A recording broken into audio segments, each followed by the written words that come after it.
কালকে 29শে জুলাই একটি বিশেষ তিথি পড়েছে। কি তিথি জানো? কালকে 29শে জুলাই মঙ্গলবার আর পড়েছে নাগ পঞ্চমী তিথি। এই নাগ পঞ্চমী তিথি প্রতি বৎসরই পড়ে। শ্রাবণ মাসের শুক্লপক্ষে পঞ্চমী তিথিকে নাগ পঞ্চমী তিথি বলে। এই দিনকে নাগ দেবতাকে বিশেষভাবে পুজো করা হয়।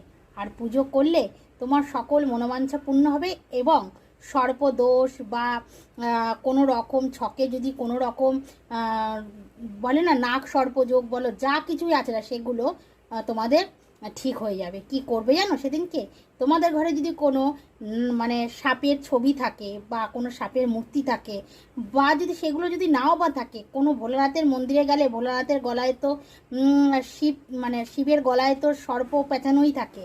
সেই সর্পের মাথায় তোমরা দুধ ঢেলে দিয়ে আসবে এবং দুধ কলা সেই সর্পকে নিবেদন করবে এবং কি তার মাথায় দুর্বা ফুল আদি দিয়ে তাকে পুজো করবে। তাতে তোমাদের এই রকম দোষ, সেই দোষ কেটে যাবে।